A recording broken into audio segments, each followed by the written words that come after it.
الحمد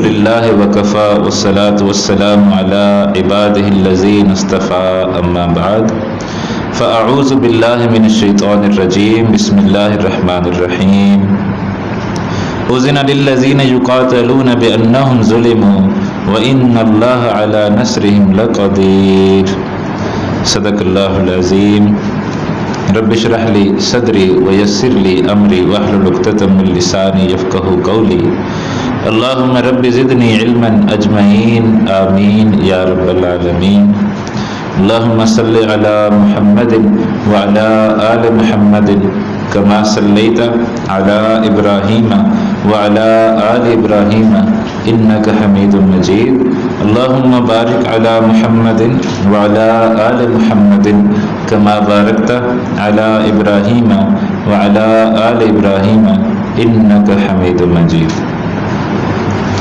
نبی اکرم صلی اللہ علیہ وسلم کی سیرت پر مبنی جو یہ ہمارا کورس چل رہا ہے، اس کا آج الحمدللہ چھٹا دن ہے، اور پچھلے 5 دنوں میں جو ہے وہ ہم نے مکی دور جو ہے وہ نبی اکرم صلی اللہ علیہ وسلم کا اس کو کور کیا ہے۔ ظاہر بات ہے کہ مکمل سیرت کا بیان اس محدود وقت میں نہیں ہو سکتا کہ ٹائم ہمارے پاس 1.25 گھنٹہ ہوتا ہے، اور دوسری بندش یہ ہے کہ 10 دنوں میں ہم نے سیرت مکمل بھی کرنی ہے۔ تو یہ آپ سمجھیں کہ ایک ترغیب ہے، تشویق ہے کہ آپ پڑھیں سیرت النبی صلی اللہ علیہ وسلم کو، اور کوئی کتاب جو ہے سیرت النبی صلی اللہ علیہ وسلم وہ آپ کے مطالعے میں مسلسل رہنی چاہیے۔ تو یہ آپ سمجھیے کہ آپ کو ایک موٹیویٹ کرنے کے لیے یہ کورس ہے، آپ موٹیویٹ ہو جائیں، آپ خود جو ہے وہ پڑھنا شروع کر دیں، تو پھر انشاءاللہ آپ دیکھیں گے کہ کچھ ہی وقت میں آپ کو سیرت النبی صلی اللہ علیہ وسلم جو ہے وہ یاد ہو جائے گی، اور پھر اپنے بچوں کو پڑھائیں، اپنی بچیوں کو پڑھائیں، گھر والوں کو پڑھائیں، جہاں موقع ملے لوگوں کو نبی اکرم صلی اللہ علیہ وسلم سے جوڑیں۔ آپ دیکھیں گے کہ انشاءاللہ بہت آپ کا بھی نفع ہوگا اور لوگوں کا بھی نفع ہوگا۔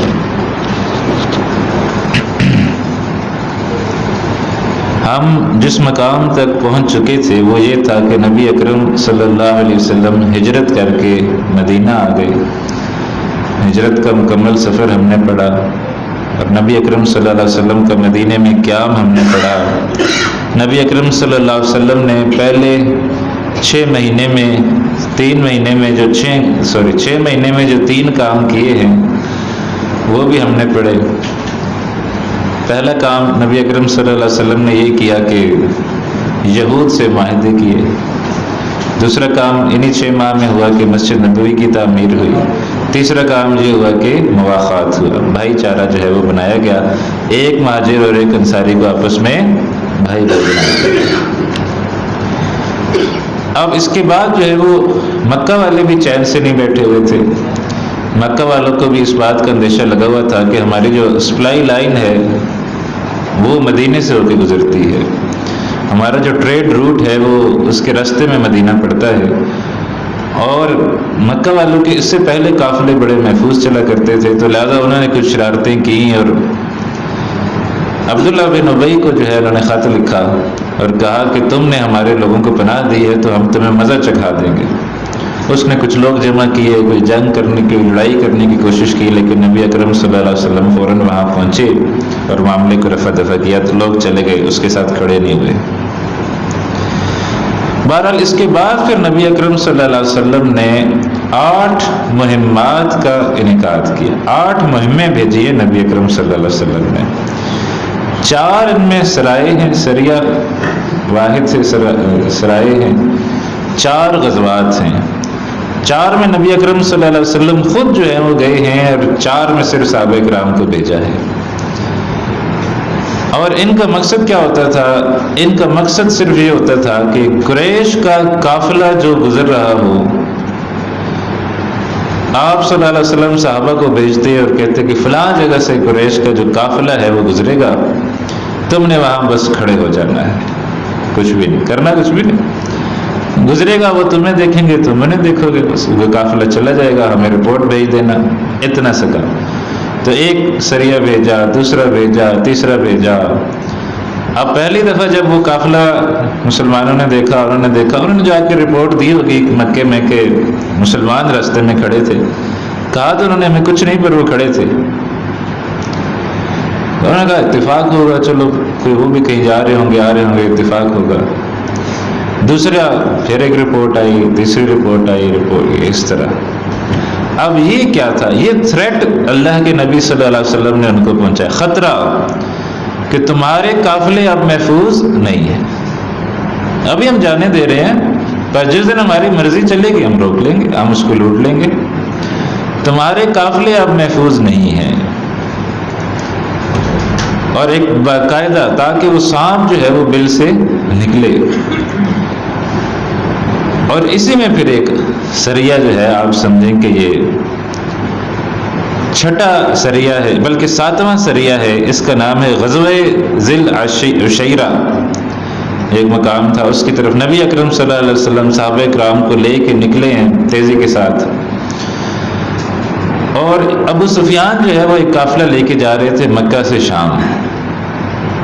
اس قافلے کے پیچھے نبی اکرم صلی اللہ علیہ وسلم گئے ہیں، لیکن وہ قافلہ جو ہے وہ نکل گیا، اور وہ قافلہ آپ صلی اللہ علیہ وسلم اس کو نہیں پکڑ سکے. یہی وہ قافلہ ہے جس کی واپسی پر پھر غزوہ بدر ہوئی ہے. تو ایک تو یہ کام ہوا. دوسرا کام یہ ہوا کہ اللہ کے نبی صلی اللہ علیہ وسلم نے کوئی 8 صحابہ پر مشتمل ایک قافلہ جو ہے وہ تیار کیا اور کہا کہ سفر شروع کر دو. 2 دن بعد تمہیں 2 دن جب تم سفر کر لو تو ایک خط جو ہے وہ نبی اکرم صلی اللہ علیہ وسلم نے لکھ کے دیا کہ جب 2 دن تمہارے سفر پورے ہو جائیں تو پھر اس خط کو کھولنا، پھر دیکھنا اس میں کیا لکھا ہے، پھر اس پر عمل کرنا. یعنی اتنی سیکیورٹی نبی صلی اللہ علیہ وسلم رکھتے تھے کہ معلوم نہ ہو کہ یہ لوگ کدھر گئے ہیں. وہ چل پڑے اور 2 دن انہوں نے سفر کیا. 2 دن بعد جب انہوں نے وہ خط کھولا تو اس کے اندر لکھا ہوا تھا کہ وادی نخلہ چلے جاؤ، وہاں جا کے قیام کرو اور وہاں قریش کے قافلوں کی ہمیں خبر دو. وادی نخلہ جو ہے وہ مکہ کے قریب ہے، بالکل مدینہ سے مکہ آئے، پھر مکہ کو کراس کر کے بالکل حدود حرم سے باہر وادی نخلہ ہے. جیسے وہ ہمارا پڑوسی ہے نا مودی، اس کا ایک فیوریٹ جملہ ہے آج کل. وہ جیسے ہمارے حکمرانوں کے فیوریٹ جملے ہوتے ہیں تو اس کا ایک فیوریٹ جملہ ہے. وہ اس کا فیوریٹ جملہ ہے کہ ہم گھر میں گھس کے ماریں گے. ٹھیک ہے، ہم فلانے کے گھر میں گھس کے ماریں گے. تو یہ وہ جملہ اس کا پسندیدہ کہتا رہتا ہے، ہر کسی کو کہتا رہتا ہے. تو یہ تو سچ مچ مکے کے اندر آ کے، یعنی ایسے ہی ہے نا کہ جیسے کوئی بالکل آپ کے گھر کے باہر آ کے بیٹھ جائے اور کہے اچھا جو آئے گا جائے گا، میں ادھر بیٹھا ہوں، بتاؤں گا، خبر دوں گا. تو یہ بالکل موت کے اندر جانے کے برابر تھا کہ موت کے منہ میں یہ جو ہے یہ سمجھے جانے کی بات ہے کہ مکہ کے باہر جا کے بیٹھ جاؤ اور ہمیں خبریں دو. تو وہ جو امیر تھے انہوں نے کہا بھائی میں تو جاؤں گا، اور کسی نے آنا ہے آئے، نہیں آنا واپس جانے کی اس کو اجازت ہے، پر میں ضرور جاؤں گا، بے شک مجھے مار دیں، جو بھی ہو جائے میں وہاں جا کے بیٹھ جاؤں گا. تو صحابہ نے کہا نہیں ہم ضرور آپ کے ساتھ چلیں گے. سارے مہاجر تھے، انہوں نے تو قربانیاں دی ہوئی تھیں. بہرحال یہ تقریباً 8 صحابہ چلے ہیں. 2 کا کوئی اونٹ گم ہو گیا، وہ پیچھے رہ گئے، باقی لوگ جو ہے وہ وہاں وادی نخلہ پہنچ گئے. اب جیسے ہی وادی نخلہ پہنچے ہیں تو وہاں ان کا ایک قافلہ آ رہا تھا. ان کا جو قافلہ آ رہا تھا تو وہاں مسلمانوں کے اندر ان کے اندر اختلاف ہو، کیا کریں، وہ لڑائی ہو گئی ان کی آپس میں. ان مکے والوں نے پوچھا ہوگا کہ تم ادھر کیا کر رہے ہو، جو مرضی ہماری کریں، تمہیں کیا مسئلہ ہے. کوئی بات چیت ہوتے جو بھی معاملہ ہوا، لڑائی ہو گئی. مسلمانوں نے کافر مار دیا، قافلہ لوٹ لیا، اور اس قافلے کو لوٹ کے مدینہ لے آئے. اب نبی اکرم صلی اللہ علیہ وسلم ناراض ہوئے، کہا بھائی میں نے تو یہ بات نہیں کہی تھی کہ تم جنگ کرنا، میں نے تو صرف یہ کہا تھا کہ تم وہاں رک کے خبریں دینا. اس کو کہتے ہیں سریہ نخلہ، وادی نخلہ میں ہوا، اس اعتبار سے اس کو کہتے ہیں سریہ نخلہ. اب وہ جو نخلہ میں انہوں نے ایک بندہ مار لیا، قافلے کو لوٹ لیا، قافلے کو لوٹ کے مدینہ آ گئے. تو ان میں سے ایک بندہ جو ہے وہ بچ نکلا اور وہ مکے پہنچ گیا، اور مکے پہنچ کے اس نے اپنے کپڑے پھاڑ دیے۔ اس زمانے کا یہ طریقہ تھا کہ وہ اپنے کپڑے پھاڑ دیتے تھے اور چیختے تھے اور چلاتے تھے کہ ہائے لوٹ لیا، ہائے مار لیا، ہائے یہ ہو گیا، ہائے وہ ہو گیا، ہائے مارے گئے، پہنچو مدد کو، پہنچو مدد کو۔ تو کہا کیا ہوا جی؟ کہا جس طرح مسلمانوں نے میرے فلاں ساتھی کو قتل کر دیا ہے، قافلہ لوٹ لیا ہے۔ پریشانی کی بات۔ بہرحال نبی اکرم صلی اللہ علیہ وسلم نے کچھ اس حوالے سے نیگوشیشن بھی کی، صحابہ کو تھوڑی تعدیب بھی کی، لیکن کوئی ایسی کارروائی ہمیں نہیں ملتی کہ کوئی صحابہ کے خلاف کوئی کارروائی کی ہو۔ کچھ روایات میں ہے کہ انہوں نے پھر وہ جو مال تجارت جو لوٹا ہوا تھا وہ واپس بھیج دیا، کچھ میں ہے کہ نہیں بھیجا، بلکہ نبی اکرم صلی اللہ علیہ وسلم نے اس کو پھر قبول کر لیا، رکھ لیا۔ بہرحال اکثر یہی جگہ لکھا ہے کہ واپس کر دیا، واللہ اعلم۔ اب یہ ایک مکے والوں کو ایک خطرہ کہ یار یہ ہم تو آج تک اس کو ہلکا لے رہے تھے، لیکن یہ خطرہ تو اب سچ مچ کا خطرہ ہے کہ انہوں نے قافلے لوٹ لیا ہمارا۔ اور سب کے قافلے لوٹتے تھے، مکے والوں کا قافلہ نہیں لوٹتا تھا عرب کے اندر چلتے ہوئے، کیونکہ عرب جو ہے وہ قبائل کے اندر تھا، ہر قبیلے کا ایک علاقہ تھا، اور اس کے اندر سے جب قریش کا قافلہ گزرتا تھا تو ہر قبیلے کا ایک بت انہوں نے خانہ کعبہ کے اندر رکھا ہوا تھا، ٹھیک ہے؟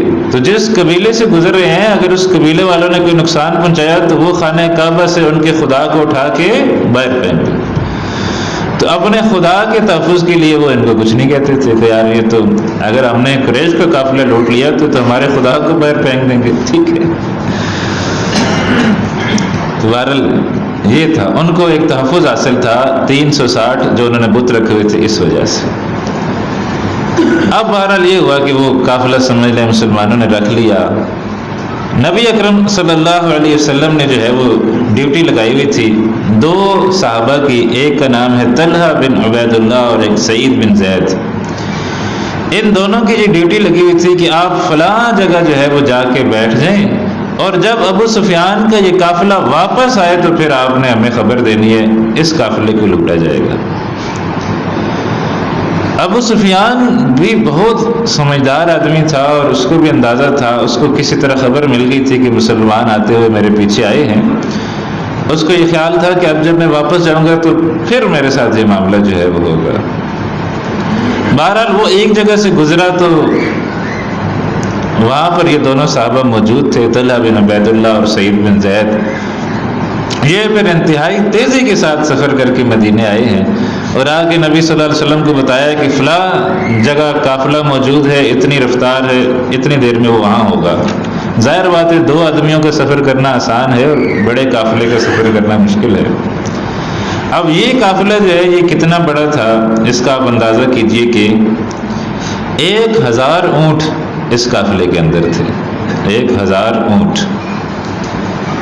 اور اس قافلے کے اندر کتنی مالیت کا سامان تھا۔ ہر زمانے میں کرنسی جو ہے وہ مختلف ہو جاتی ہے اور ہر ملک کی کرنسی مختلف ہو جاتی ہے، لیکن سونا جو ہے وہ ایک ایسی چیز ہے کہ سونے کے حساب سے پھر آپ اندازہ لگا سکتے ہیں کہ اس میں کتنا جو ہے وہ مال تجارت تھا، مال سامان تھا۔ تو جو سونے کا حساب لگایا گیا کہ سونا اور چاندی اور باقی جتنا بھی مال تجارت وہ سارا 262 کلو کے برابر تھا، ٹھیک ہے جی؟ 200 پورا 62 پورا اور پھر آدھا، 262 کلو سونا۔ آج میں دن کو جب یہ پڑھ رہا تھا تو میں نے سونے کی قیمت چیک کی ہے کہ پر کے جی کتنا ہے پاکستان میں۔ ہم تو وہ تولے ماشے والے ہیں نا جی، ٹھیک ہے، گراموں والے ہیں، کوئی ہوتے ہیں اللہ کے بندے کروڑوں جو کلو والے بھی ہوتے ہیں، ٹھیک ہے؟ تو 1,70,00,000 روپے کلو ہے پاکستان کے اندر۔ جو گولڈ کا آج کا ریٹ ہے وہ ہے 1,70,00,000 روپے کلو، اور اس کو آپ ضرب دے لیں 262 سے تو یہ 4.5 ارب روپیہ آج کے حساب میں پاکستانی بنتا ہے۔ تو اتنی مالیت کا یہ قافلہ تھا، 4.5 ارب اور 1000 اونٹ اس کے علاوہ، اور اتنے بڑے قافلے کی حفاظت کے لیے آدمی صرف 40، یہ بھی خبر تھی کہ صرف 40 لوگ جو ہے وہ وہاں پر اس کی حفاظت کے لیے قافلے کے ساتھ موجود ہیں۔ اب نبی اکرم صلی اللہ علیہ وسلم کو جیسے ہی یہ اطلاع ملی کہ قافلہ جو ہے وہ آ رہا ہے، تو آپ صلی اللہ علیہ وسلم فوری طور پر اس قافلے کے لیے جو ہے وہ نکلے. جو لوگ وہاں موجود تھے، اویلیبل تھے، کہا سارے نکلو، جو آسانی سے نکل سکتا تھا نکلا ہے. تو یہ تقریباً 313 لوگ جو ہیں، 312 313 روایات میں آتا ہے، 313 زیادہ لوگوں نے لکھا ہے. 313 لوگ جو ہے یہ پھر فوری طور پر اس قافلے کے لیے نکلے ہیں، کیونکہ ٹائم نہیں تھا انتظار کا اور فوراً نکلنا تھا، ورنہ قافلہ وہاں سے بھی نکل جاتا. یہ جو 313 لوگ ہیں، ان میں 82 مہاجرین تھے اور 231 انصار تھے. یعنی 82 لوگ جو ہے وہ مکے کے تھے اور 231 لوگ مدینے کے تھے. یعنی اکثریت جو ہے وہ آپ سمجھے مدینے والوں کی تھی. اس سے پہلے جتنے بھی نبی علیہ السلام نے یہ بھیجے تھے سرائے اور غزوات، اس میں صرف مہاجرین تھے، صرف مکے والے تھے. مدینے والے کو آپ صلی اللہ علیہ وسلم نے کہیں بھی نہیں بھیجا تھا. یہ پہلا موقع تھا کہ مدینے والے بھی آپ صلی اللہ علیہ وسلم کے ساتھ جو ہے وہ نکلے. اچھا، اب کوئی جنگ درپیش نہیں تھی. ایک قافلہ جو ہے اس کے پیچھے جانا ہے جس کے ساتھ صرف 40 بندے ہیں، ان کو آسانی سے قابو کیا جا سکتا ہے. اس ذہن کو سامنے رکھتے ہوئے جو سامان تھا ٹھیک لے لیا گیا. 2 گھوڑے تھے، ٹھیک ہے کیا کرنا ہے. ایک زبیر بن عوام کے پاس تھا اور ایک مقداد بن اسود رضی اللہ عنہ کے پاس. اسی طرح 70 اونٹ تھے، وہ باری باری ان پر سوار ہوتے تھے. تو یہ کوئی ایسا یعنی محسوس نہیں کیا گیا کہ ہمیں کوئی جنگ لڑنی ہے یا ہمیں کوئی جنگ درپیش ہے. تو تلواریں بھی کوئی 2-4 ہی تھیں، تو ان کے ساتھ جو ہے وہ سفر شروع ہو گیا، کیونکہ مدینہ سے نکلتے ہوئے یہی تھا کہ ہم ایک قافلے کے پیچھے جو ہے وہ جا رہے ہیں. اور ان کو پتہ تھا کہ پہلے بھی 8 دفعہ یہ کام ہو چکا ہے، تو اب 9ویں دفعہ بھی وہی کام ہو رہا ہے جس سے پہلے 8 دفعہ جو ہے وہ ہو چکا ہے. نبی اکرم صلی اللہ علیہ وسلم مدینے سے نکلے ہیں. تو عبداللہ بن ابی مکتوم، یہ آپ نے نام سنا ہوگا، ان کا نابینا صحابی ہیں. ان کو نبی اکرم صلی اللہ علیہ وسلم مدینے چھوڑ دی گئی کہ آپ جو ہے وہ نماز وغیرہ پڑھائیں. بعد میں ایک اور جو ہے وہ صحابی کو بھیج دیا. بہرحال ابو سفیان بھی بڑا سیانا تھا، اس کو بھی پتہ تھا کہ مسلمان پھر آئیں گے میرے اوپر. بندے میرے پاس 40، سامان تجارت اتنا زیادہ. اس نے ایک بندے کو ہائر کیا. اس بندے کا نام آتا ہے زمزم بن عمرو غفاری. اس کو اس نے ہائر کیا اور کہا کہ تم تیزی کے ساتھ سفر کرتے ہوئے مکے پہنچو اور مکے میں جا کے اعلان کرو کہ تمہارے قافلے کو جو ہے وہ خطرہ ہے، اور فوراً جو ہے وہ مدد کے لیے نکل آئے، ورنہ قافلہ لٹ جائے گا. اب یہ جو ہے نا جی، ان کے پاس اونٹ، بڑی بلا قسم کے اونٹ ان کے ساتھ. قرآن حکیم میں آتا ہے نا، افلا ینظرون الی الابل کیف خلقت، کیا یہ غور نہیں کرتے اونٹ جو ہے وہ کیسے ہم نے. تو بڑے شاندار قسم کے اونٹ جو ہے وہ ان کے پاس ہوتے تھے. ایک اونٹ کے بارے میں تو یہ آتا ہے کیوں ہے، اونٹ ایسی کوئی بلا چیز ہے کہ جیسے وہ آپ اس کے اوپر بیٹھ جائیں اور اس کو دوڑائیں اور اس کو ایک منزل اس کو دوڑا دیں، تو جیسے کہتے ہیں نا کہ تھوڑا سا سانس لینا یا تھوڑا سا آرام کرنا، جو یعنی آپ چل پڑیں اور پھر تھوڑا سا رکیں. یعنی گاڑی بھی جو ہے نا وہ آپ یہاں سے چلائیں اسلام آباد، تو راستے میں گاڑی کو بھی ایک ہلکی سی بریک دیتے ہیں، یار چلو یہ بھی تھوڑی سی کول ڈاؤن ہو جائے، ہم بھی ذرا واش روم ہو جائیں. تو اونٹ جو ہے وہ دوڑتا تھا اور جو پہلا وہ پھر سٹاپ کرتا تھا وہ 65 سے 70 کلومیٹر کے بعد جا کے کرتا تھا. اور زمانے میں اس زمانے کے حساب سے بہت تیز سواری تھی. یہ اونٹ کی وہ خاص قسم بہت تیز سواری تھی. اور وہ اونٹ، اس قسم کا اونٹ اس نے دیا اور کہا کہ اس اونٹ پر بیٹھ اور تیزی کے ساتھ تم مکے جاؤ. تو اس نے انتہائی تیزی کے ساتھ وہ سفر جو ہے وہ کیا اور بہت جلدی مکے پہنچ گیا. اور مکے میں جا کے اس نے وہ اونٹ کا ناک چیرا اور کپڑے پھاڑے اور چیختا اور چلایا اور کہا مکے والوں لٹ گئے، برباد ہو گئے، قافلہ تمہارا گیا، لٹنے لگا ہے، پہنچو پہنچو پہنچو. گلیوں میں پھر رہا ہے اور آوازیں لگا رہا ہے اور قافلہ تمہارا گیا، قافلہ تمہارا گیا. اور عین یہی وقت ہے جب اس سے کچھ دن آگے پیچھے وہ وادی نخلا، پہلے وہ وادی نخلا والا بھی واقعہ ہو چکا ہے. ابھی یعنی اس کا وہ مسلمان ہو سکتے ہیں وہ لے کے جا رہے ہوں گے، ابھی تو اس کا کوئی سلوشن بھی نہیں ہوا ہوگا. تو ان کو محسوس ہو گیا کہ یہ خطرہ حقیقی ہے. مسلمانوں نے مکہ کے اندر آ کے ہمارا قافلہ لوٹ لیا وادی نخلا میں، تو اب جو یہ قافلہ ابو سفیان کا رہا ہے اس کو بھی مسلمان ضرور جو ہے وہ لوٹ لیں گے. تو لہٰذا انہوں نے جو ہے وہ فوری طور پر جو ہے وہ تیاری شروع کر دی، جنگ کی تیاری، جنگ کا طبل بج گیا، اعلان جنگ ہو گیا، نکلو قافلے کے لیے، نکلو قافلے کے لیے۔ تو ہر بندہ جو ہے وہ نکلا ہے، جو خود نہیں نکل سکتا تھا اس نے کسی کو بھیجا ہے، بڑے بڑے لوگ جو ہے وہ نکلے ہیں۔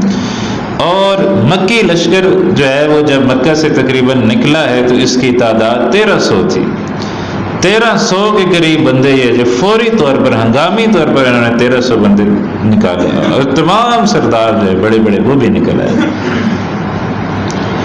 اب جب یہ لشکر اکٹھا ہو گیا تو بڑا ایک دلچسپ واقعہ ہوا کہ ان کی دشمنی چل رہی تھی، قریب ہی ایک قبیلہ تھا بنو بکر، غندی قبائل تھے کچھ متفرق، اور ان کے ساتھ قریش کی دشمنی چل رہی تھی۔ جب یہ نکلنے لگے تو ان کو اندیشہ ہوا کہ ایسے نہ ہو ہم سارے ادھر چلے جائے مسلمانوں کے اوپر حملہ کرنے کے لیے، پیچھے بنو بکر والے ہمارے اوپر حملہ کر کے ہمیں ستیہ ناش پھیرتے ہیں، تو یہ ایسا نہ، تو وہ ایک تذبذب میں پڑ گئے کہ جائیں یا نہ جائیں۔ تو عین اس موقع پر بھی شیطان آ گیا۔ بنو بکر کے بڑوں میں سے ایک کا سراقہ تھا، اس کا اولیاء بنایا اپنا، ظاہر بات ہے شیطان کو اللہ نے طاقت دی ہوئی ہے، کوئی بھی اولیاء اختیار کر سکتا ہے۔ اس شکل میں جو ہے وہ آ گیا اور آ کے اس نے کہا کہ میں تمہیں گارنٹی دیتا ہوں وہ تمہارے اوپر حملہ نہیں کریں گے، تم چلو، تم کیوں پیچھے ہٹ رہے ہو۔ وہ جناب شیطان نے ان کو تسلی دی، ان کو بھی تسلی ہو گئی کہ یار یہ شیخ کہہ رہے ہیں کہ نہیں ہوگا تو نہیں ہوگا۔ بہرحال وہ شیطان بھی پھر ان کے ساتھ چل پڑا، وہ سارے بھی چل پڑے، اور 1300 کی تعداد کا اب لشکر جو ہے وہ چل پڑا ہے۔ اور جب یہ مکے سے روانہ ہوئے تو بڑے غرور اور تکبر کے ساتھ روانہ ہوئے، آج ہم مزہ چکھا دیں گے، آج ہم یہ کر دیں گے، آج ہم وہ کر دیں گے، اور 1300 کا مقابلہ کون کرے گا۔ اور اس زمانے میں ان کے لیے بڑا لشکر تھا کہ ہمارا مقابلہ کون کرے گا، کس کی ہمت ہے ہمارے، اور ناچنے گانے والیاں ان کے ساتھ تھیں کہ جب ہم جنگ جیت جائیں گے تو پھر ہم ناچیں گے، گائیں گے، اچھلیں گے، کودیں گے، یہ کریں گے، وہ کریں گے، اور پھر جو ہے وہ، اور شراب و شباب ان کے ساتھ تھی، سب کچھ پورا انہوں نے عیاشی کا پلان بنا کے نکلے کہ جناب ہمیں بھلا کس نے شکست دینی ہے، ہم فتح یاب ہوں گے، اور فتح یاب ہونے کے بعد ہم انجوائے کریں گے۔ بہرحال یہ جو ہے وہ چل پڑے ہیں۔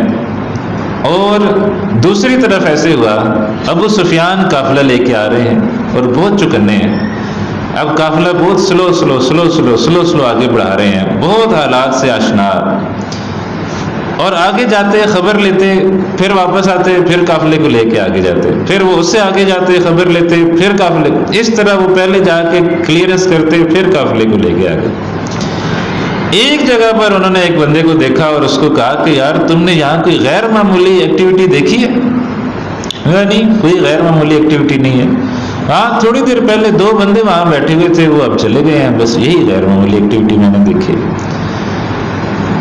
انہوں نے کہا اچھا چلو۔ ابو سفیان وہاں گیا، وہاں دیکھا تو اونٹ کی گٹھلیاں، اونٹ کی جو ہے نا وہ پڑی ہوئی تھی، انہوں نے جو پخانا تھا وہ پڑا ہوا تھا، اس کو اس نے لیت لے کے وہ توڑی ہے، اس کے اندر سے کھجور کی جو ہے وہ نکلی ہے، کیا اس کو بولتے ہیں گٹھلی، کھجور کی گٹھلی جو ہے وہ نکلی ہے۔ اب کھجور جو ہے وہ صرف مدینے والے کھلاتے تھے اونٹوں کو، اور بڑی مہنگی چیز ہے، ٹھیک ہے، کھجور مہنگی چیز ہے، مدینے والوں کی چونکہ گھر کی چیز ہے تو لہٰذا وہ اونٹوں کو بھی کھلا دیتے تھے، اونٹ بھی کھا لیتے تھے، باقی تو مہنگی چیز ہے، کون اونٹ کو بھلا کھجور کون کھلاتا ہے، تو وہ مدینے والے کھلاتے تھے۔ اس نے جب وہ توڑی ہے اور اس کے اندر سے گٹھلی نکلی ہے کھجور کی، تو اس نے کہا اچھا مدینے والے تو یہاں پہنچے ہوئے ہیں، وہ اس کو سمجھ آ گئی کہ میرا جو ہے یہ قافلہ جو ہے یہ محفوظ نہیں ہے، مدینے والے یہاں موجود ہیں۔ اس نے یہ کیا کہ راستہ تبدیل کر لیا اور ایک دوسرے راستے اپنے قافلے کو لے کے چل پڑا، اور سائڈ سے ہوتا نکل گیا، اور ایک مقام آ گیا کہ اس کو اندازہ ہو گیا کہ میں محفوظ ہو گیا ہوں، اب جو ہے وہ مدینے والے چاہ کر بھی مجھ تک نہیں پہنچ سکتے، اب میں قافلہ اطمینان و سکون کے ساتھ مکے لے جاؤں گا۔ اس نے پھر ایک بندہ دوڑایا، اور پھر بندہ آ کے اس نے جو ہے وہ اس نے آ کے اس لشکر کو خبر دی کہ بھائی قافلہ جو ہے وہ محفوظ ہو گیا ہے، اب جنگ کرنے کی ضرورت نہیں، واپس آ جاؤ۔ بہرحال ان کے اندر جو ہے وہ اب اختلاف ہو گیا۔ ابو جہل جو ہے وہ کہتا تھا کہ بے شک جو ہے وہ قافلہ ہمارا محفوظ ہو گیا ہے، لیکن ہم جائیں گے صحیح، مدینے کے قریب ہم جائیں گے، وہاں رہیں گے 3 دن، اور ناچ گانا ہوگا، عیاشی ہوگی، کھائیں گے پیئیں گے، شرابوں کا دور چلے گا، پھر ہم واپس آ جائیں گے۔ لیکن ان کے اندر ایک شخص تھا اخنس بن شریک، اس نے کہا کہ نہیں ہم نہیں جائیں گے، تو یہ 300 بندوں کو لے کے واپس ہو گیا۔ اس نے کہا کہ نہیں، بات ختم ہو گئی، قافلے کے لیے ہم نکلے تھے، قافلہ محفوظ ہو گیا، تو 300 بندے اخنس بن شریک لے کے واپس چلا گیا، بنو زہرہ کے لوگ تھے۔ اچھا بعد میں جب وہ سارا معاملہ ہو گیا تو بنو زہرہ والے کہتے تھے یار شکر ہے تو ہمیں واپس لے آیا تھا، ٹھیک ہے، نہیں تو باقی جو کچھ ہو گیا بدر میں وہ ہمارے ساتھ بھی ہو جانا تھا۔ تیرا وہ کہتے بڑا دانا آدمی ہے، اس نے ہمیں موت کے منہ سے بچایا ہے۔ بہرحال اب یہ ان کا پھر 300 آدمی واپس چلے گئے، اور 1000 آدمیوں کا یہ مشورہ ہوا کہ ہم مدینے کے قریب جائیں گے اور وہاں جا کے انجوائے کریں گے۔ نبی اکرم صلی اللہ علیہ وسلم کو خبر ملی کہ اس طرح جو ہے قافلہ ایک آ رہا ہے، ایک جنگی لشکر آ رہا ہے، ایک قافلہ آ رہا ہے، ایک جنگی لشکر آ رہا ہے، اور اللہ سبحانہ و تعالیٰ نے بذریعہ وہی بتا دیا کہ دونوں میں سے جس طرف آپ جائیں گے آپ کو فتح مل جائے گی۔ اگر آپ قافلے کی طرف جانا چاہتے ہیں تو آپ کی چوائس ہے، آپ ادھر چلے جائیں، وہ ہم آپ کے حوالے کر دیں گے۔ اگر آپ لشکر کی طرف جانا چاہتے ہیں وہ آپ کی چوائس ہے، ہم اس پر آپ کو فتح یاب کرا دیں گے۔ تو اس پر پھر ایک مجلس شورا کا اجتماع ہوا، جو بڑے بڑے صحابہ تھے وہ بیٹھے، ان کا اجتماع ہوا اور مشورہ کیا گیا کہ کس طرف جایا جائے۔ کچھ لوگوں کا یہ خیال تھا کہ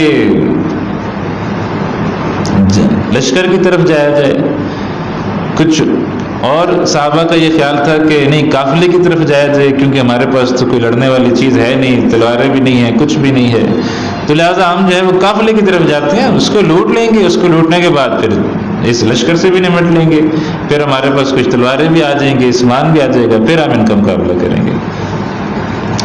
بہرحال نبی اکرم صلی اللہ علیہ وسلم مشورہ کر رہے تھے تو حضرت ابوبکر صدیق رضی اللہ تعالیٰ عنہ کھڑے ہوئے، اور انہوں نے بہت خوبصورت تقریر کی اور کہا یا رسول اللہ جو آپ کا دل کرتا ہے کریں، آپ کا ارادہ لگ رہا ہے کہ لشکر کی طرف جایا جائے تو ادھر چلے جاتے ہیں، ادھر جائیں گے انشاءاللہ۔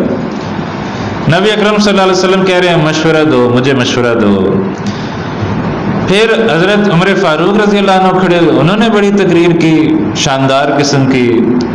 نبی اکرم صلی اللہ علیہ وسلم کہہ رہے ہیں مشورہ دو، مشورہ دو۔ پھر حضرت مقداد بن اسود رضی اللہ عنہ کھڑے ہوئے، ان کی تو تقریر آج بھی وہ آپ نے کہیں سنی ہوگی، اے نبی صلی اللہ علیہ وسلم آپ ہمیں موسیٰ کے ساتھیوں کی طرح نہ سمجھیں جنہوں نے کہہ دیا تھا کہ اذهب الى فرعون، کہ اے موسیٰ آپ اور آپ کا رب جائیں، فاذهب انت وربك فقاتلا انا هاهنا قاعدون، کہ اے موسیٰ آپ اور آپ کا رب جا کے جنگ لڑیں، ہم تو ادھر ہی بیٹھے ہوئے ہیں، ہم نے نہیں جانا جنگ کرنے کے لیے۔ تو آپ ہمیں موسیٰ علیہ السلام کے ساتھیوں کی طرح نہ سمجھیں، آپ ہمیں جدھر مرضی لے جائیں ہم آپ کے ساتھ چلیں گے، آپ سمندر میں لے جا کے کہہ دیں، وہ ایک جگہ تھی برق عماد، آپ برق عماد تک پہنچ جائیں، ہم یا رسول اللہ ہم آپ کے ساتھ برق عماد تک چلے جائیں گے۔ بڑی شاندار قسم کی تقریر کی اور کہا کہ یا رسول اللہ چلیں آپ، کوئی مسئلہ نہیں، آپ لشکر کی طرف چلیں۔ 3 تقریریں ہو گئی اتنی شاندار، اور اس کے بعد بھی نبی اکرم صلی اللہ علیہ وسلم کہہ رہے ہیں مجھے مشورہ دو، مجھے مشورہ دو، مجھے مشورہ دو۔ حضرت سعد بن معاذ رضی اللہ تعالیٰ عنہ یہ مدینے کے سرداروں میں سے ہیں، ان کا نام آپ نے کم سنا ہوگا لیکن بہت ہی ان کی جب بھی میں پڑھتا ہوں تو بہت ان کی شان ہے، یعنی مدینے کے لوگوں میں سے آپ سمجھیں کہ یہ، باقی تو ہم جتنے نام لیتے ہیں نا یہ مکہ والے ہیں، تو یہ مدینے کے جو ٹاپ کے لوگ ہیں ان میں یہ ہیں، حضرت سعد بن معاذ رضی اللہ تعالیٰ سردار ہیں۔ یہ پھر کھڑے ہوئے ہیں، انہوں نے کہا یا رسول اللہ صلی اللہ علیہ وسلم مجھے ایسے محسوس ہوا ہے کہ آپ کا روح سخن ہماری جانب ہے، یعنی یہ تو تینوں جنہوں نے کھڑے ہو کے تقریریں کی ہیں یہ تو مکی صحابہ ہیں، مکہ کے دور کے لوگ ہیں، انہوں نے تو مارے کھائی ہوئی ہیں، کیا کیا مشقتیں برداشت کی ہوئی ہیں، یہ تو تیار ہیں۔ اور دوسرا معاملہ یہ تھا کہ نبی اکرم صلی اللہ علیہ وسلم کا مدینے والوں کے ساتھ معاہدہ یہ تھا کہ اگر کوئی مدینے کے اوپر حملہ کر دے گا تو وہ مدینے والے آپ صلی اللہ علیہ وسلم کے ساتھ مل کر جنگ کریں گے، جبکہ اب معاملہ صورتحال مختلف تھی کہ آپ صلی اللہ علیہ وسلم باہر نکل کر جو ہے وہ ایک مقام پر پہنچے ہوئے تھے اور وہاں جنگ جو ہے وہ درپیش تھی۔ تو حضرت سعد بن معاذ رضی اللہ تعالیٰ عنہ کھڑے ہوئے کہا یا رسول اللہ ہمیں ایسے لگتا ہے کہ آپ کا روح سخن ہماری جانب ہے۔ اب ظاہر بات ہے اس لشکر میں تعداد بھی مدینے والوں کی زیادہ تھی، جیسے میں نے آپ کو بتایا کہ 230-31 مدینے والے تھے اور 80 کے قریب مکے والے تھے، تو لہٰذا مدینے والوں کی تعداد زیادہ تھی، تو لہٰذا ان کا اوپینین آنا ضروری تھا۔ تو حضرت سعد بن معاذ رضی اللہ عنہ نے کہا یا رسول اللہ آپ کا اور ہمارا جو کوئی معاہدہ تھا وہ کوئی لکھا ہوگا یا جیسے بھی ہوگا اس کو آپ بھول جائیں، ہم تو آپ کے اوپر ایمان لے آئے ہیں، ہم نے تو آپ کو نبی مان لیا ہے، اب ہماری رائے ختم ہو چکی ہے، جو آپ فیصلہ کریں گے ہمیں منظور ہے، آپ ہمیں حکم دیں تو ہم سمندر میں گھوڑے ڈال دیں گے، جہاں آپ لے کے جانا چاہیں ہم آپ کے ساتھ چلیں گے، جس طرف آپ کہیں گے ہم جنگ کرنی چاہتے ہیں ہم جنگ کے لیے تیار ہیں، یا رسول اللہ آپ ہمیں پیچھے رہنے والوں میں نہیں پائیں گے۔ تو سعد بن معاذ رضی اللہ تعالیٰ عنہ کی تقریر کے بعد نبی اکرم صلی اللہ علیہ وسلم خوش ہو گئے، تو یہ ادھر سے اوپینین آنا ضروری تھا، اور کہا کہ اس مشورے کے بعد ان کی تقریر کے بعد پھر یہ فیصلہ ہوا کہ ٹھیک ہے ہم جو ہے وہ لشکر کی جانب، جو لشکر آ رہا ہے وہ جو ہے اس کی جانب جو ہے وہ جائیں گے، اور پھر لشکر کی طرف سفر جو ہے وہ شروع کر دیا۔ اب نبی اکرم صلی اللہ علیہ وسلم جو ہے وہ مکمل اہتمام فرماتے تھے، جس کو آج کی اصطلاح میں کہتے ہیں جاسوسی کا، کہ کیا ہو رہا ہے، کوئی قافلہ کدھر پہنچا ہے، کدھر پہنچا ہے، کتنے لوگ ہیں، کیا ہے، پورا جو ہے وہ معاملہ جو ہے وہ کرتے تھے۔ تو آپ صلی اللہ علیہ وسلم صحابہ کو لے کے اب آہستہ آہستہ بڑھتے جا رہے ہیں، اور مقام جو ہے وہ سامنے جو معین ہے کہ جہاں ہم نے جانا ہے وہ بدر ہے، بدر کے مقام کی طرف وہ آہستہ آہستہ جا رہے ہیں۔ راستے میں ایک کنواں آیا تو وہاں حضرت ابوبکر صدیق اور نبی اکرم صلی اللہ علیہ وسلم گئے، تو وہاں پر ایک بڑا بوڑھا شخص تھا، اور گفتگو سے لگا کہ یہ بہت ہی کوئی سیانہ ہے، اس کی رائے جو بہت ہی کوئی عجیب سی چیز ہے۔ تو اس سے نبی اکرم صلی اللہ علیہ وسلم نے پوچھا یار سنا ہے کہ کوئی 2 لشکر آ رہے ہیں اور ایسے بھی خبریں چل رہی ہیں؟ کہا کہ ہاں میں نے بھی سنا ہے کہ بھائی 2 لشکر جو ہے وہ خبریں اس علاقے میں چل رہی ہیں، کہ ایک کوئی مکے سے لشکر آ رہا ہے، ایک کوئی مدینے سے آ رہا ہے، خبریں ایسی اس علاقے میں چل رہی ہیں۔ تو آپ صلی اللہ علیہ وسلم نے اس بوڑھے آدمی سے پوچھا کہ اچھا یہ بتاؤ مدینے سے جو لشکر آ رہا ہے وہ کدھر ہوگا؟ یعنی اپنے لشکر کے بارے میں پوچھا کہ ہمارا لشکر کدھر ہوگا؟ تو اس نے کہا مجھے جو خبر ملی ہے کہ اس میں اتنے لوگ ہیں، اس میں اس حساب سے فلاں دن وہ چلا ہے، میرے حساب سے اس لشکر کو اس جگہ ہونا چاہیے، اور ایگزیکٹ اس نے وہ جگہ بتا دی جہاں صحابہ کرام موجود تھے، بعین ہی وہی جگہ اس نے آئیڈینٹیفائی کر لی کہ میرے حساب سے وہ لشکر مدینے سے جا رہا ہے یہاں ہوگا۔ آپ صلی اللہ علیہ وسلم نے کہا اچھا ٹھیک ہے، تصدیق ہو گئی۔ اس نے کہا کہ اچھا تم بتاؤ کہ تم لوگ کون ہو؟ ٹھیک ہے تم لوگ کون ہو؟ نے کہا اچھا بتائیں گے، ایسے بتایا نہیں۔ پھر نبی صلی اللہ علیہ وسلم نے پوچھا اچھا مکے سے جو لشکر آ رہا ہے وہ بتاؤ وہ کدھر ہے؟ اب اس نے پھر بتایا کہ میرے حساب میں جو مجھے پتا چلا تھا کہ اتنے لوگ چلے ہیں اور فلاں دن چلے ہیں، تو تقریباً میرا حساب کہتا ہے کہ وہ لشکر اس ٹائم وہاں پر ہوگا۔ تو وہ بھی اس نے بالکل ٹھیک لوکیشن بتائی، یعنی دونوں لشکروں کی لوکیشن اس نے بالکل ٹھیک بتا دی، اور بعض سیرت کی کتابوں میں یہ لکھا ہے بعض نہیں لکھا۔ پھر آخر میں اس بڈھے نے نبی اکرم صلی اللہ علیہ وسلم سے یہ سوال کیا کہ اچھا تم یہ بتاؤ تم کس لشکر سے ہو؟ ٹھیک ہے تم جو مجھ سے پوچھ رہے ہو فلاں لشکر، اتنا میں پاگل نہیں ہوں، اتنی میرا حساب کتاب اتنا تیز ہے کہ میں لشکر کی تمہیں ایگزیکٹ لوکیشنز بتا رہا ہوں، تو اتنا بھی میں سمجھ گیا ہوں کہ تم دونوں میں سے کسی ایک لشکر کے ضرور ہو۔ تو نبی اکرم صلی اللہ علیہ وسلم تم بتاؤ تم کس لشکر سے؟ آپ صلی اللہ علیہ وسلم نے نہیں بتایا، ہم پانی سے ہیں، پانی سے۔ تو کہا پانی کیا ہوتا ہے؟ پانی کیا؟ اچھا عراق میں کوئی جگہ تھی شاید پانی، اچھا ادھر سے ہو، کدھر سے ہو، وہ نبی صلی اللہ علیہ وسلم نے اس کو نہیں بتایا، اور آپ صلی اللہ علیہ وسلم جو ہے واپس آ گئے۔ بہرحال اتنا جو ہے وہ اب دونوں لشکر جو ہے وہ آگے بڑھ رہے ہیں۔ یہ اللہ تعالیٰ کی مشیت ہے کہ دونوں لشکر بہترین ٹائم پر ایک دوسرے کے قریب آتے جا رہے ہیں۔ یہ اگر پلان کر کے بھی آتے نا آپس میں تو شاید پھر بھی اتنے بہترین انداز میں اتنے قریب نہ آتے، جتنے اللہ سبحانہ و تعالیٰ ان کو اپنی حکمت کے تحت ایک دوسرے کے قریب لاتا جا رہا تھا۔ ایک عدوۃ دنیا، ایک عدوۃ القصویٰ، دونوں جو ہے وہ بالکل قریب آتے جا رہے، اتنے قریب آ گئے دونوں لشکر کہ آپ سمجھیے کہ چھوٹا سا پہاڑی سلسلہ تھا، ایک سائڈ پر کافر ہیں ایک سائڈ پر مسلمان ہیں، دونوں کو نہیں پتا، مسلمانوں کو نہیں پتا ادھر کافر ہیں، ان کو نہیں پتا ادھر مسلمان ہیں، اور دونوں ایک ہی کنویں سے پانی بھر رہے، ٹھیک ہے، مسلمان گئے کنویں سے پانی بھرنے، وہاں دو بندے موجود، ان کو پکڑ لیا، پکڑ کے لے آئے نبی اکرم صلی اللہ علیہ وسلم کے پاس اور پوچھا تم کدھر سے ہو؟ انہوں نے کہا ہم لشکر سے ہیں، جو مکہ سے لشکر آیا ہوا ہے ہم اس کے ساقی ہیں، ہم ان کو جو پانی پلانے کا سسٹم ہے ہم اس کے بندے ہیں۔ صحابہ نے کہا یہ جو ہے نا یہ جھوٹ بول رہے ہیں، ان کے شاید دل میں کچھ ایسا تھا یار قافلہ ہی مل جائے تو چنگی گل ہے۔ انہوں نے نبی صلی اللہ علیہ وسلم نماز پڑھ رہے تھے، انہوں نے ان دونوں کی سیٹ ٹھکائی گئی، ٹھیک ہے، اب بتاؤ تم کدھر سے ہو؟ وہ بیچارے مار کھا کے تنگ ہوئے تو کہا ہاں ہاں ٹھیک ہے ہم قافلے سے ہیں، قافلے سے۔ نبی اکرم صلی اللہ علیہ وسلم نے سلام پھیرا اور کہا کہ جب سچ بول رہے تھے تم نے ان کو مارا ہے، جب جھوٹ بول رہے ہیں تو تم نے جو ہے وہ ان کو چھوڑ دیا ہے، یہ سچ کہہ رہے ہیں، یہ تو قافلے سے ہیں۔ آپ صلی اللہ علیہ وسلم نے پھر ان سے تفتیش کی، اچھا بتاؤ کتنے لوگ ہیں؟ انہوں نے کہا ہمیں تو نہیں پتا کتنے لوگ، بہت لوگ ہیں۔ کہا نہیں بتاؤ کتنے، ہمیں نہیں پتا بٹ بہت لوگ ہیں۔ کہا کہ اچھا یہ بتاؤ کہ کتنے اونٹ ذبح ہوتے ہیں روز؟ کھانے پینے کے لیے ظاہر بات یہی ایک سسٹم ہوتا ہے کہ اونٹ ذبح کیے جاتے ہیں روز اس زمانے میں۔ کہا ایک دن 9 اونٹ ذبح ہوتے ہیں، ایک دن 10 اونٹ ذبح ہوتے ہیں۔ تو آپ صلی اللہ علیہ وسلم نے حساب کتاب لگایا اور کہا کہ اچھا اس کا مطلب ہے کہ ان کی تعداد 900 اور 1000 کے درمیان۔ پھر آپ صلی اللہ علیہ وسلم نے ان سے پوچھا کہ اچھا بتاؤ کون کون جو ہے وہ اس لشکر کے اندر ہے، بڑے بڑے ذرا نام بتاؤ۔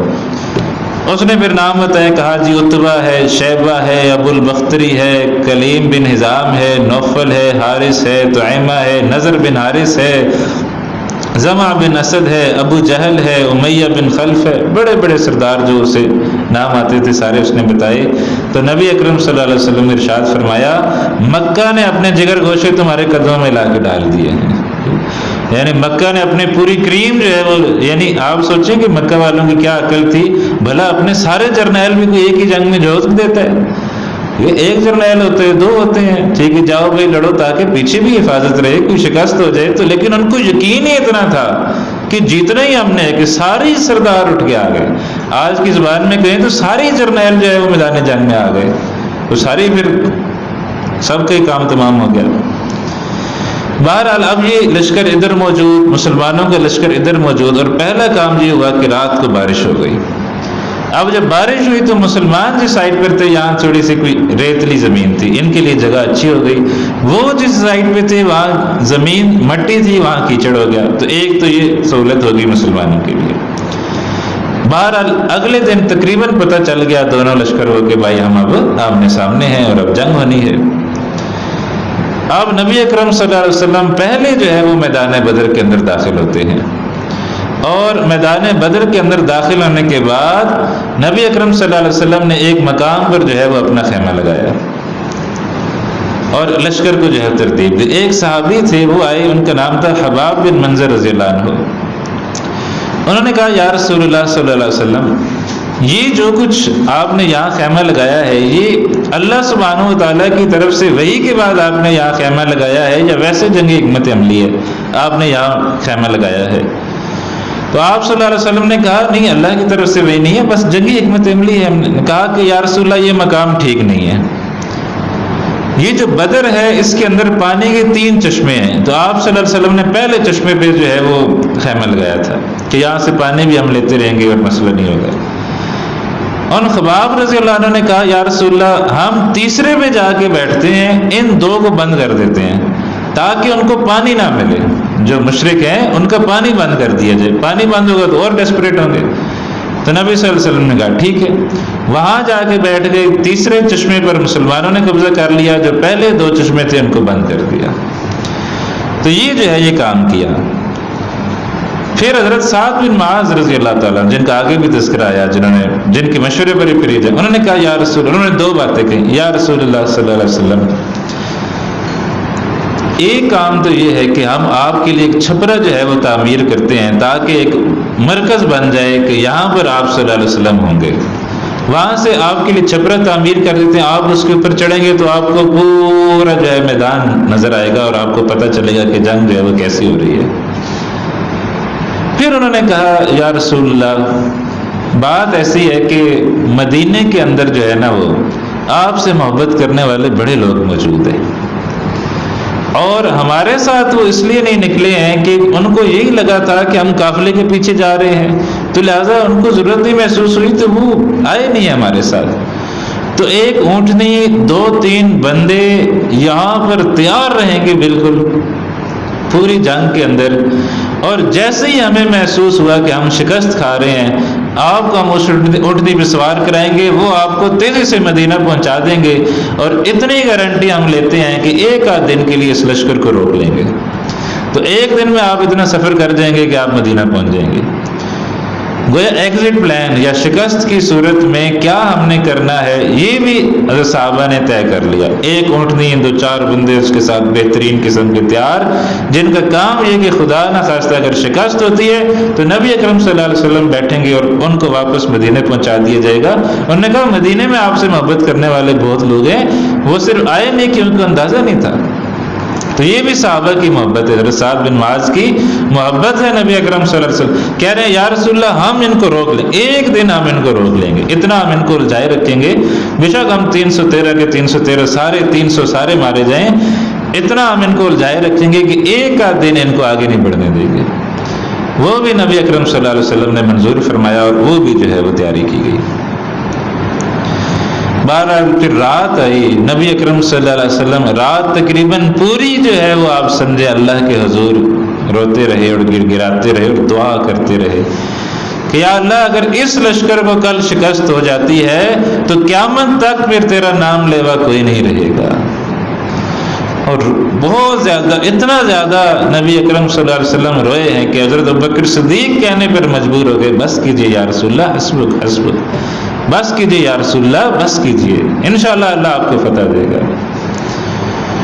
اور عجیب بات یہ ہے کہ اسی رات ابو جہل بھی خالص اللہ کو پکار کے کہہ رہا تھا کہ یا اللہ تو جانتا ہے کہ ہمارے درمیان پھوٹ کس نے ڈال دی ہے۔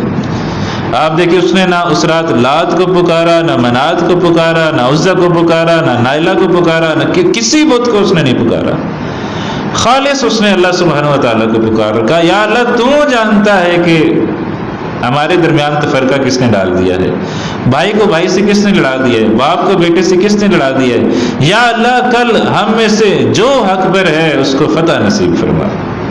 یہ ابو جہل نے دعا کی، اور یہ ان کا معاملہ تھا کہ جب وہ قرآن حکیم نے بھی یہ ان کے ذکر کیا ہے کہ جب یہ پھنس جاتے ہیں نا سمندر کے اندر، جب یہ کشتی کے اندر پھنس جاتے ہیں، طوفان ان کو گھیر لیتا ہے، پھر نہ ان کو کوئی لات یاد رہتا ہے، نہ منات یاد رہتا ہے، نہ عزا یاد رہتی ہے، نہ نائلہ، نہ کچھ بت یاد نہیں رہتا، خالص پھر اللہ سبحانہ و تعالیٰ کو پکارتے ہیں، پھر اللہ ان کو اس مصیبت سے نکال دیتا ہے، پھر شرک کرنے لگ جاتے ہیں، فلاں نے نکال دیا، فلاں نے نکال دیا، فلاں نے نکال دیا۔ تو لہٰذا ابو جہل نے بھی خالص جو ہے وہ اللہ سبحانہ و تعالیٰ سے دعا کی اور کہا کہ ہمیں جو ہے جو حق پر ہے اس کو جو ہے فتح دی جائے۔ اب جو ہے وہ صبح ہوئی، اور صبح جو ہے وہ مکی جو لشکر تھا، مکی لشکر سے مراد یہ ابو جہل والا لشکر، اس کے اندر پھر جو ہے وہ ایک اختلاف ہو گیا۔ ایک شخص تھا حکیم بن حزام، اس نے دوڑ دھوپ شروع کر دی اور کہا کہ یار یہ جنگ جو ہونے لگی ہے نا یہ ٹھیک نہیں ہے، بھائی بھائی سے لڑے گا، باپ بیٹے سے لڑے گا، کیا فائدہ ہے، دونوں طرف ہم ہی ہیں، تو ہم کیوں ایک دوسرے کو نقصان پہنچائیں گے۔ تو لہٰذا اس نے پھر دوڑ دھوپ شروع کر دی کہ کسی طریقے سے اس جنگ کو جو ہے وہ ٹالا جائے۔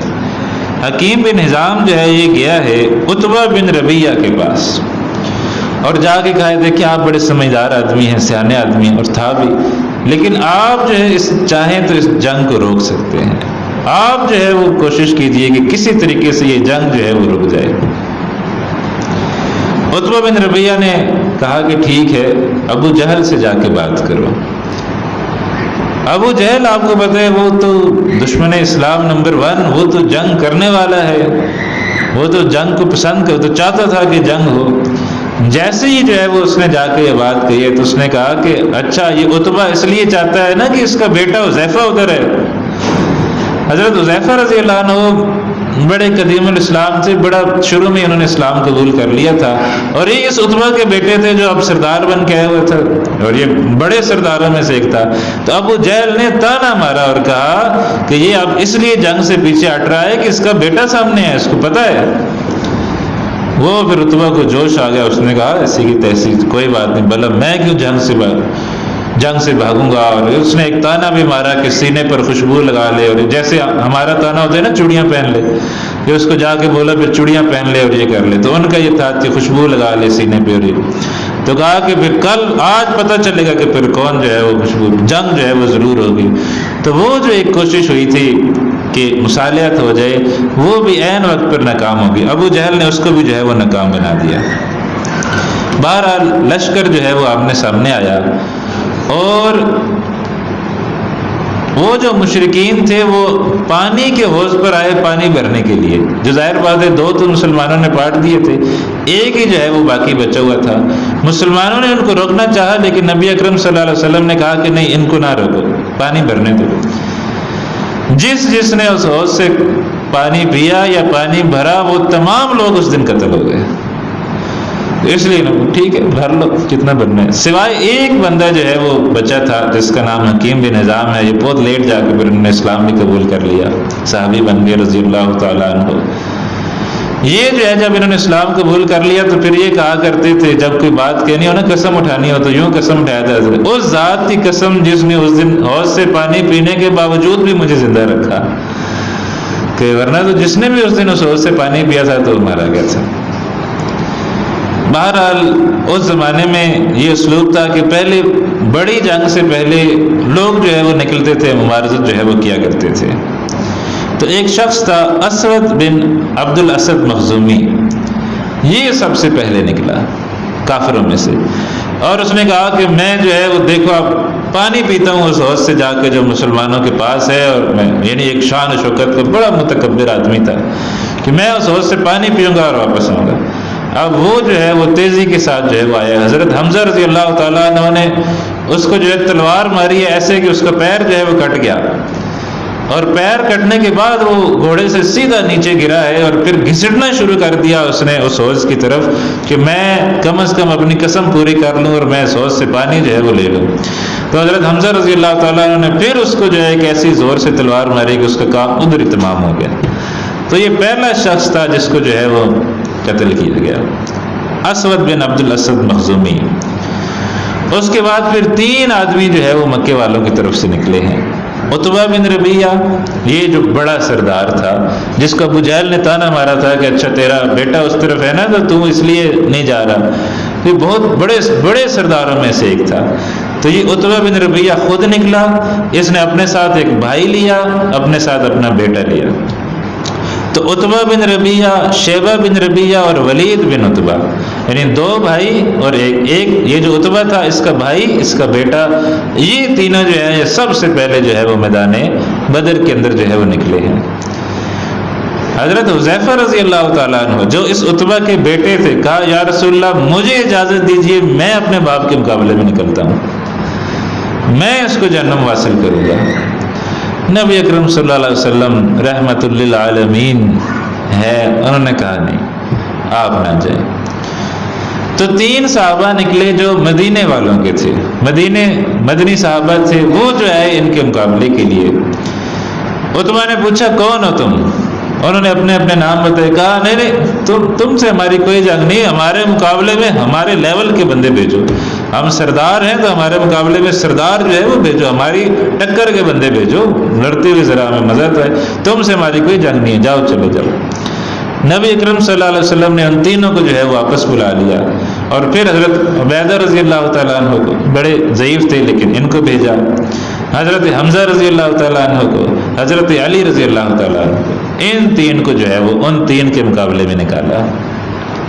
پھر انہوں نے پوچھا کون ہو؟ ایک حمزہ، علی، اور کہا اب ٹھیک، اب جو ہے وہ جنگ لڑیں گے۔ حضرت علی رضی اللہ تعالیٰ عنہ نے ایک ہی وار کیا، اور وہ جو تھا ولید بن عتبہ، اس کا کام تمام، وہ مارا گیا۔ حضرت حمزہ رضی اللہ تعالیٰ عنہ نے فوراً ہی جو ہے وہ شیبہ بن ربیعہ کو قتل کر دیا، اور تیسرے جو ہیں حضرت عبیدہ رضی اللہ تعالیٰ عنہ، ان کو جو ہے تلوار لگ گئی، اور ان کا پاؤں جو ہے وہ کٹ گیا اور ان کی آواز جو ہے وہ بند ہو گئی. اور پھر اس کے بعد حضرت حمزہ اور حضرت علی اتنی دیر میں ان دونوں سے فارغ ہو چکے تھے تو ان دونوں نے آ کے جو ہے وہ عتبہ کا بھی کام تمام کر دیا. یہ جو حضرت عبیدہ ہے یہ پھر زخمی ہو گئے, یہ واپس آ گئے, اور پھر جب مسلمانوں کے لشکر مدینہ واپس جا رہا تھا تو پھر رستے میں ان کا انتقال ہو گیا. تو یہ 14ویں صحابی ہیں جو پھر اس جنگ کے اندر شہید ہوئے تھے, جو رستے میں واپس جاتے ہوئے شہید ہوئے تھے. تو بہرحال جنگ کا آغاز ایسا ہوا کہ آغاز ہی میں کافروں کو بدترین ہزیمت کا سامنا اٹھانا پڑ گیا.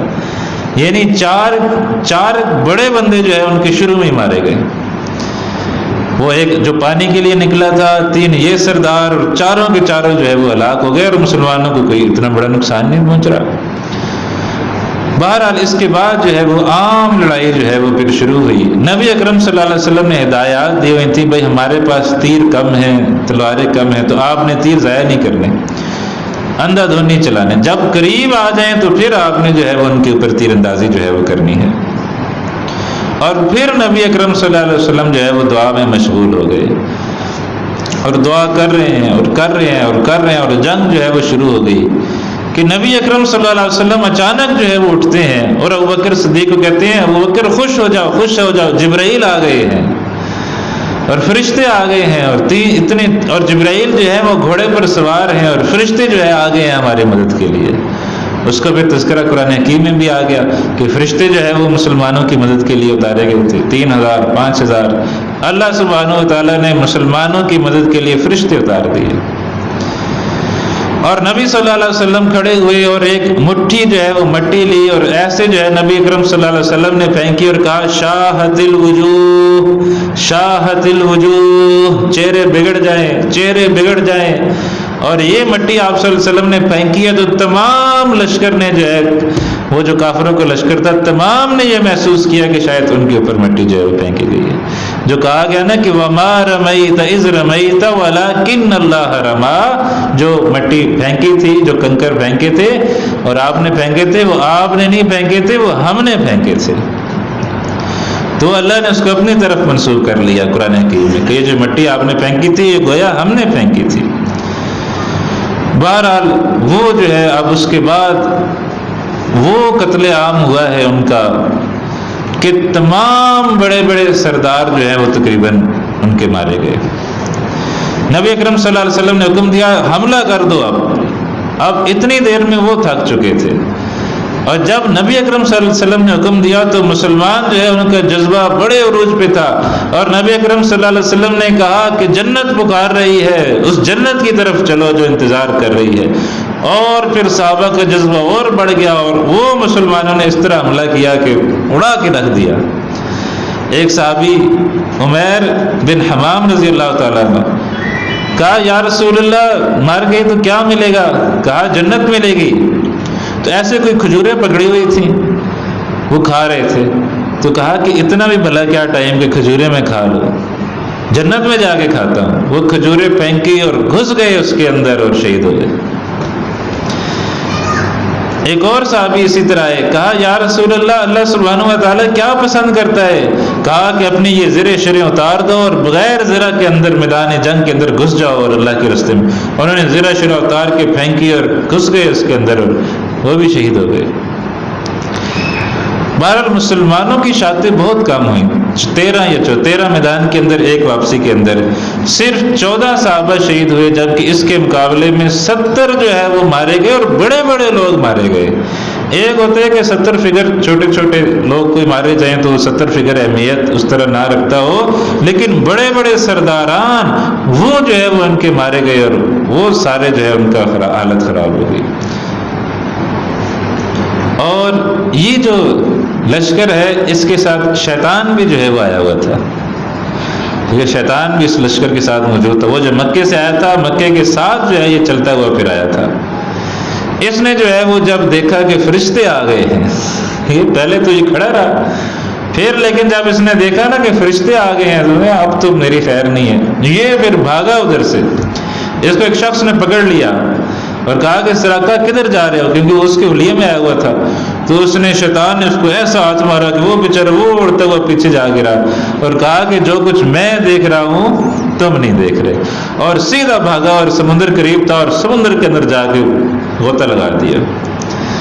یہاں تک تو یہ ہے جو صحیح احادیث کے اندر یہ بات موجود ہے۔ پھر بعض کچھ احادیث کے اندر یہ بات آگے بڑھی ہے، لیکن وہ سند کے لحاظ سے اس درجے میں صحیح نہیں ہے کہ فرشتے جو ہے وہ اس کے پیچھے گئے ہیں پھر، اور فرشتوں نے جو اس کے پیچھے غوطہ لگایا اور جا کے اس کو پکڑ لیا ہے اور نکال کے لے آئے ہیں پتر نسنا کے طرح، اور اس کو نکال کے اس کی گردن اڑانے لگے تو اس نے کہا دیکھو اللہ نے مجھے قیامت تک مہلت دی ہوئی ہے، تم مجھے نہیں مار سکتے، میں نے اللہ سبحانہ و تعالیٰ سے قیامت تک کے لیے مہلت لی ہوئی ہے، تو مجھے پہلے نہیں مار سکتے، اور اللہ نے مجھے دی ہوئی کہا۔ تو پھر فرشتوں نے اس کو جانے دیا، لیکن یہ جو آگے والا حصہ ہے فرشتوں والا، یہ سند کے حساب سے اس مقام کو نہیں پہنچتا، لیکن یہاں تک بالکل ٹھیک ہے کہ جیسے ہی اس نے دیکھا کہ فرشتے آئے ہیں تو یہ وہاں سے بھاگ گیا۔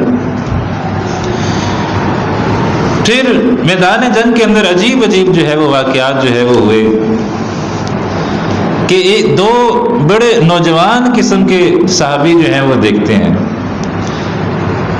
معوذ اور معاذ اس طرح ان کا نام آتا ہے، یا معوذ اور معاذ اس طرح کا نام آتا ہے، نوجوان تھے۔ انہوں نے جو ہے وہ ایک صحابی سے پوچھا چچا جان یہ ابو جہل کون ہے؟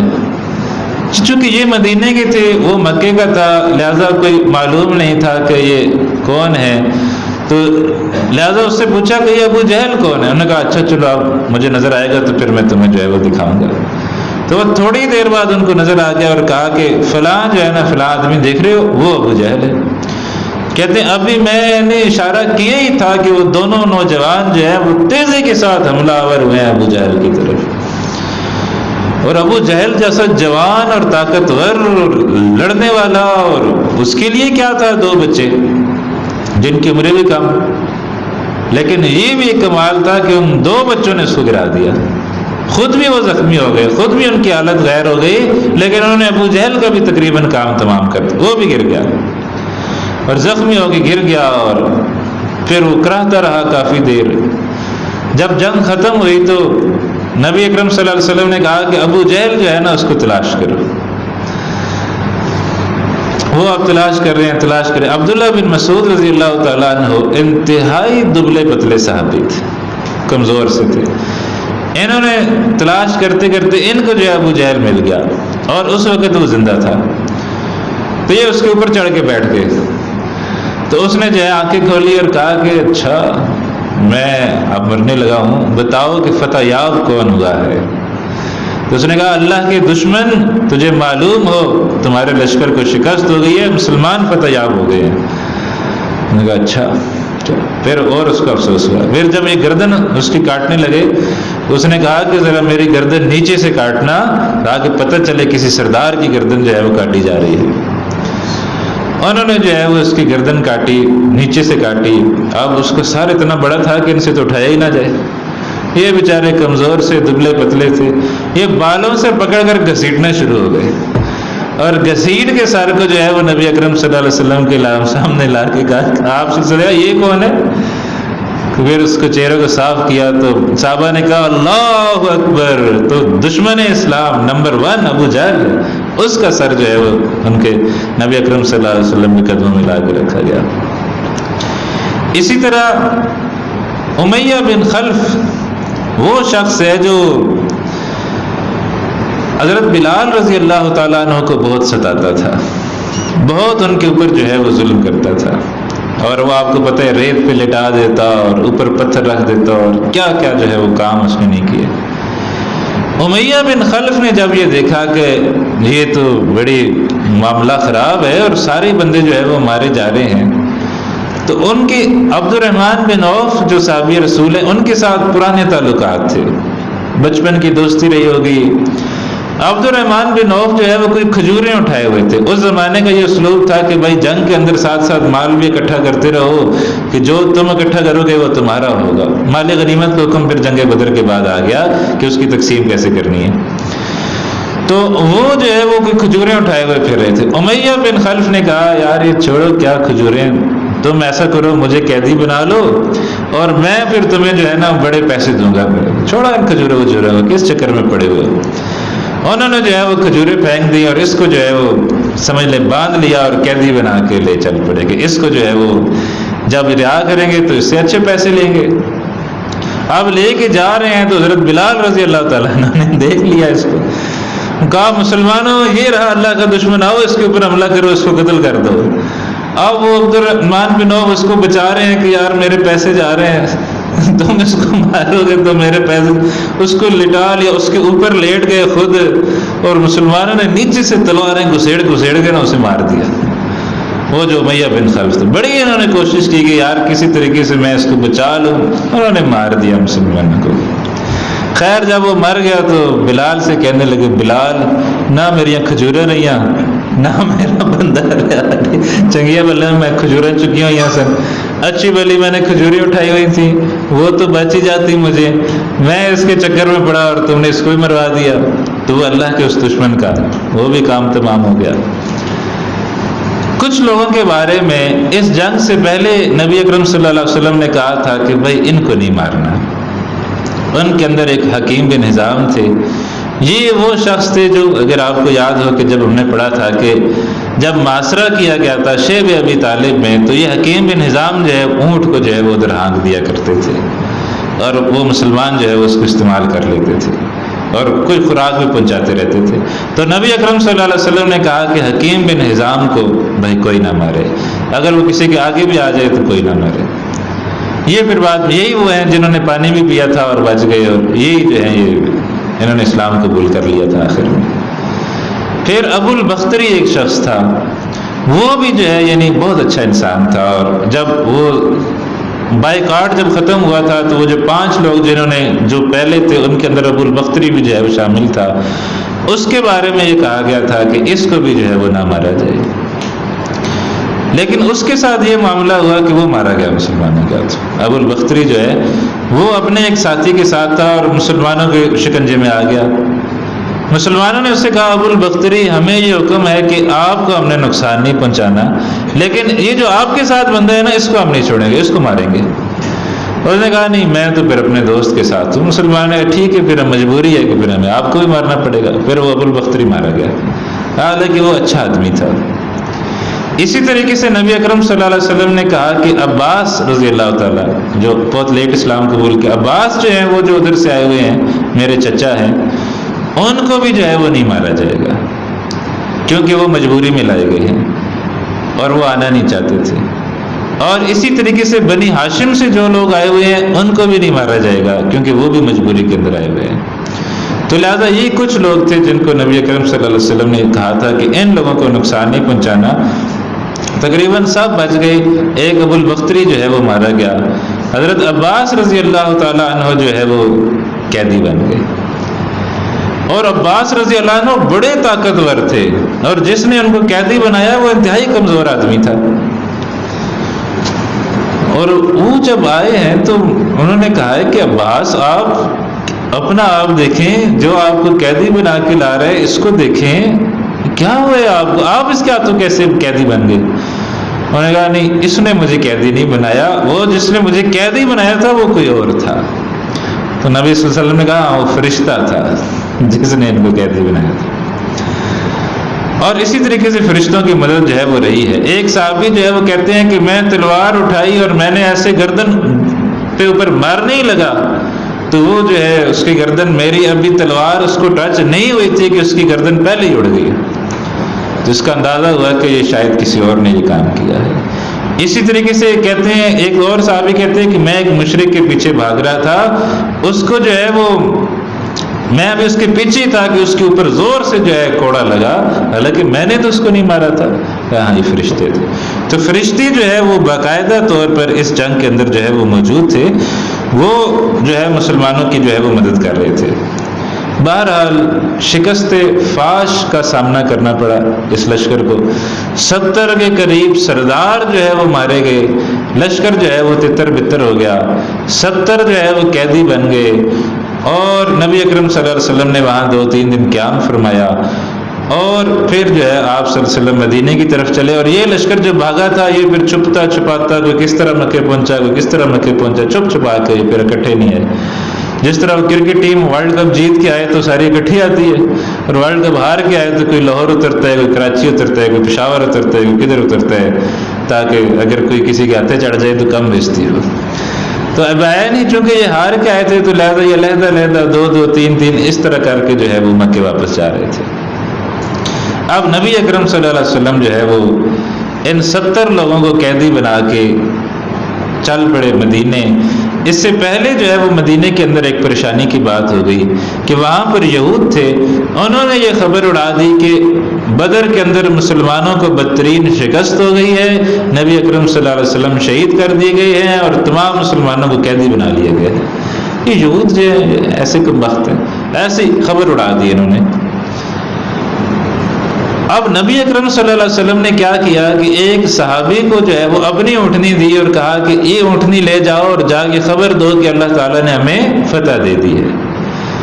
اب جیسے ہی دور سے دیکھا کہ اونٹنی جو ہے وہ نبی اکرم صلی اللہ علیہ وسلم کی ہے پر اس پر سوار کوئی اور ہے تو وہ تو اور پریشان ہو گئے، یار یہ تو یہود کی خبر صحیح ہے کہ اونٹنی نبی اکرم صلی اللہ علیہ وسلم اس کا واپس آ جانا اور اس کے اوپر نبی اکرم صلی اللہ علیہ وسلم کا نہ ہونا، یہ گویا یہ بات ہے کہ خبر تو ٹھیک ہے۔ بہرحال وہ جب پہنچے ہیں تو انہوں نے بتایا ہے کہ نہیں ایسی کوئی بات نہیں، اللہ تعالیٰ نے مسلمانوں کو فتح دے دی ہے، 70 جو ہے وہ سردار مارے گئے ہیں، 70 جو ہے وہ قیدی بنا لیے گئے ہیں، اور مسلمان جو ہے فتح یاب ہوئے اور وہ آ رہے ہیں۔ وہ مقام آج بھی آپ دیکھیں، اگر اللہ آپ کو کبھی مکہ مدینے لے کے جائے تو آپ اس مقام کو دیکھیں، بدر جائیں، ہے تھوڑا سا دور مدینے سے لیکن اب جانا نسبتاً آسان ہے۔ وہاں پر وہ کنواں بھی پھر وہ موجود ہے جس کے اندر تمام وہ لاشیں گھسیٹ کر پھینکی گئی تھی، اور نبی علیہ الصلوۃ والسلام نے ان سے پھر ایک خطبہ دیا تھا، تو وہ کنواں جو ہے ایک ہے جس کے اندر ساری لاشیں، تو وہ آپ اللہ آپ کو لے کے جائے تو اس جگہ پر ضرور جائیں۔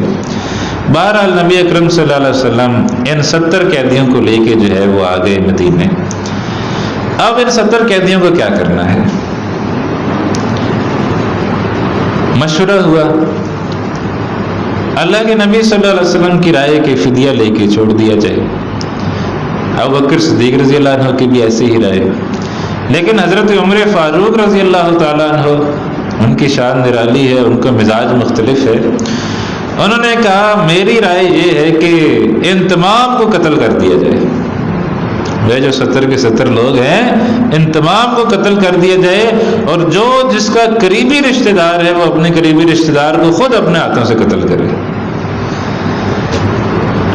بہرحال نبی اکرم صلی اللہ علیہ وسلم نے فیصلہ فرمایا کہ فدیہ لے لیا جائے گا، ان سے فدیہ لیا جائے گا۔ اور اس کا پس منظر یہ تھا کہ مکی قرآن کے اندر ایک آیت نازل ہوئی تھی جس کا مفہوم یہ تھا کہ اے نبی صلی اللہ علیہ وسلم، اگر آپ سمجھیں کہ کافروں کی کمر جو ہے وہ ٹوٹ گئی ہے، میدان جنگ میں کافروں کی کمر ٹوٹ گئی ہے، تو پھر آپ بے شک فدیہ لے کے ان کو چھوڑ دیں۔ اب وہ جو ہے نبی اکرم صلی اللہ علیہ وسلم نے سمجھا، ان کی یہ رائے تھی آپ صلی اللہ علیہ وسلم کی کہ ان کی کمر جو ہے وہ ٹوٹ گئی ہے، 70 سردار مارے گئے ہیں، 70 یہ قیدی ہیں، ان کو فدیہ لے کے چھوڑ دیتے ہیں۔ لیکن اللہ سبحانہ و تعالیٰ کی طرف سے پھر یہ آیات آئیں کہ نہیں، ان کی کمر تو ابھی نہیں ٹوٹی، یہ تو ان کو پہلا جھٹکا لگا ہے۔ اور پھر آپ دیکھیں تو آگے احد میں پھر وہ 3000 لے کے آ گئے، پھر خندق میں کتنے 12000 لے کے آ گئے، تو لہٰذا یہ تو ان کی کمر نہیں ٹوٹی تھی، یہ تو ان کو جھٹکا لگا تھا، پہلا جھٹکا لگا تھا، ابھی تو اور لگانے تھے ان کو۔ وہ جو ہے اللہ کے نبی صلی اللہ علیہ وسلم حضرت عمر فاروق رضی اللہ تعالیٰ عنہ جو ہے وہ صبح کے وقت آئے تو نبی اکرم صلی اللہ علیہ وسلم زارو قطار رو رہے تھے، اور حضرت ابوبکر صدیق رضی اللہ عنہ بھی رو رہے تھے۔ حضرت عمر رضی اللہ عنہ نے پوچھا یا رسول اللہ، کوئی رونے کی بات ہے تو پھر مجھے بھی بتائیے، میں بھی آپ کے ساتھ رہوں، کیوں آپ رو رہے ہیں؟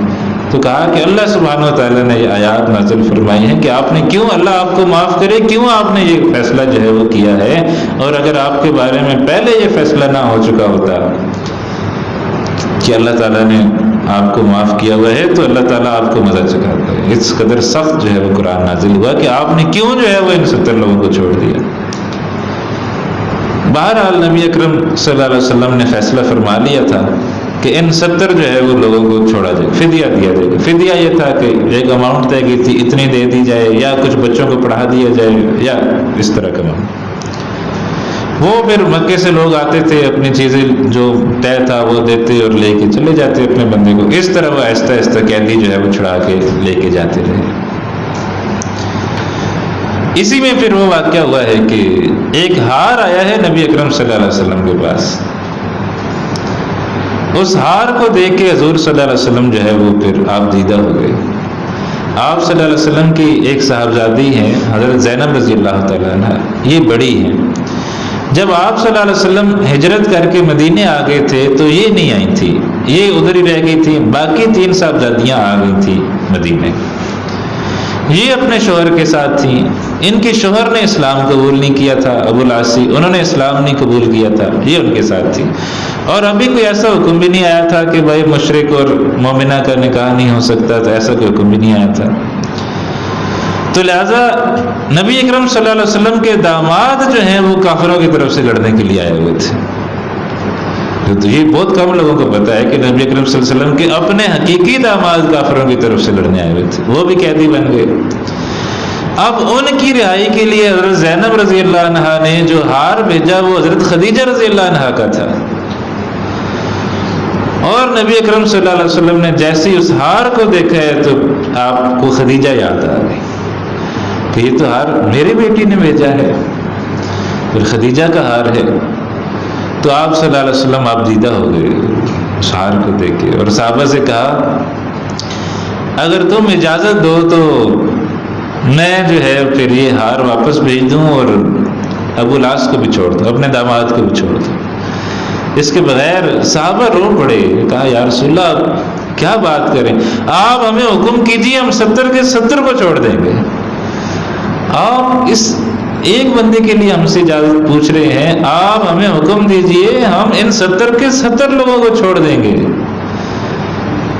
کہا کہ نہیں اس کی، تو پھر وہ ہار جو ہے وہ واپس کیا ابو العاص کو اور کہا کہ آپ یہ لے جائیں، اور اس کے بدلے میں آپ یہ کریں گے کہ حضرت زینب رضی اللہ تعالیٰ عنہ کو ہمارے پاس بھیج دیں گے، جو آپ صلی اللہ علیہ وسلم کی صاحبزادی ہیں، کہ آپ ان کو ہمارے پاس بھیج دیں گے۔ انہوں نے روکا ہوا تھا اور انہوں نے کہا ٹھیک ہے آپ مجھے جانے دیں، میں ان کو آپ کے پاس بھیج دوں گا۔ بہرحال یہ ابو العاص جو ہیں یہ پھر آئے ہیں اور نبی اکرم صلی اللہ علیہ وسلم کی صاحبزادی کو بٹھایا ہے اونٹ پہ۔ بعض جگہ لکھا ہے کہ وہ اس وقت امید سے تھی۔ تو اونٹ جو ہے وہ نکلے تو لوگوں نے راستہ روک لیا، کہا کہ حضور صلی اللہ علیہ وسلم کی بیٹی کو ہم مکے سے، یہ تو آپ سمجھ لیں ایک ہاسٹیجز ہے، ایک یرغمالی ہے ہمارے پاس ایک اس قسم کی، تو ان کو ہم نہیں جانے دیں گے مکہ۔ اور اس میں لڑائی ہو گئی، اور وہ کہتے ہیں اونٹ پر سوار تھیں تو اونٹنی سے گری تو ان کا وہ حمل بھی ضائع ہو گیا اور تکلیف میں شدید بعض جگہ لکھا ہے کہ بس ویسے ان کو تکلیف ہوئی، حمل نہیں تھا اس طرح۔ بہرحال تکلیف یہ بات ہے کہ وہ اونٹ سے گر گئیں اور حالات شدید خراب ہو گئے۔ اندیشہ تھا کہ زینب رضی اللہ عنہ کو شہید نہ کر دیا جائے، تو وہاں کچھ لوگ آئے، انہوں نے کہا کہ بس ابھی تم واپس چلے جاؤ، رات کو چپ کر کے نکال دینا ان کو۔ تو ابو العاص ان کو واپس لے گئے اور پھر جو ہے رات کے وقت چپکے سے جو ہے وہ حضور صلی اللہ علیہ وسلم کی صاحبزادی کو نکال دیا گیا، اور پھر وہ ایک صحابی گئے ہوئے تھے وہ لے کے پھر ان کو مدینے آ گئے۔ یہ حضرت زینب رضی اللہ تعالیٰ عنہ پھر مدینے رہی ہیں، اور تقریباً کوئی 5-6 سال بعد پھر ابو العاص نے بھی اسلام قبول کر لیا۔ اور پھر جو ہے وہ جب آئے ہیں ہجرت کر کے مدینہ، وہ انشاءاللہ وہاں پہنچیں گے تو پڑھیں گے، پھر وہ ہجرت کر کے جب مدینہ آئے ہیں تو نبی اکرم صلی اللہ علیہ وسلم نے پھر وہ سابقہ نکاح ہی کو برقرار رکھا ہے۔ تو اس سے پھر علماء نے یہ رائے نکالی ہے کہ اگر کوئی ہندو تھا، میاں بیوی دونوں ہندو تھے اور ان کی شادی ہو گئی، کوئی عیسائی تھے ان کی شادی ہو گئی، اب مسلمان ہو جائیں تو پھر ان کا وہ سابقہ نکاح برقرار رہے گا، وہ میاں بیوی ادھر بھی تھے ادھر بھی وہ میاں بیوی رہیں گے۔ البتہ بعض جگہ یوں بھی لکھا ہے کہ ان کا نیا نکاح پڑھایا گیا، دونوں باتیں موجود ہیں، تو وہ پھر مسلمان ہو گئے۔ یہ فتح مکہ کے موقع پر جب نبی اکرم صلی اللہ علیہ وسلم داخل ہوئے ہیں نا مکہ کے اندر، تو آپ صلی اللہ علیہ وسلم جس اونٹ پہ سوار تھے اس کے آگے ان کی حضرت زینب رضی اللہ عنہ کی صاحبزادی تھی امامہ یا امامہ، وہ سوار تھیں۔ تو یہ ان کی نواسی تھی نبی اکرم صلی اللہ علیہ وسلم کی. تو یہ ہمیں پتہ ہونا چاہیے نبی اکرم صلی اللہ علیہ وسلم کی 4 صاحبزادیاں تھیں. آپ صلی اللہ علیہ وسلم کے 3 داماد تھے، حضرت ابو العاص رضی اللہ تعالیٰ عنہ، حضرت عثمان غنی رضی اللہ تعالیٰ عنہ، حضرت علی رضی اللہ تعالیٰ عنہ.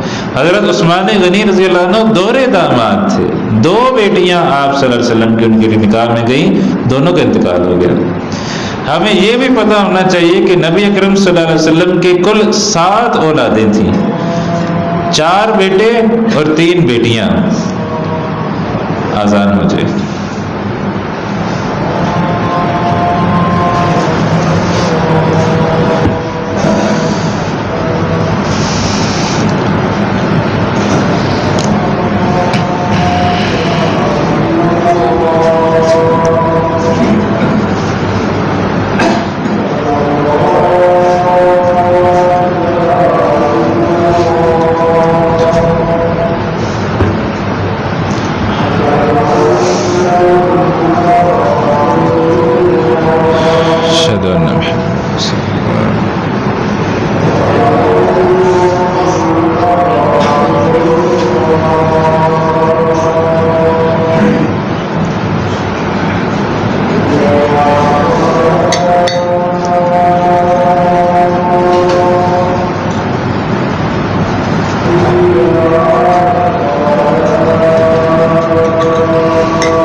بسم اللہ اولہ و آخرہ.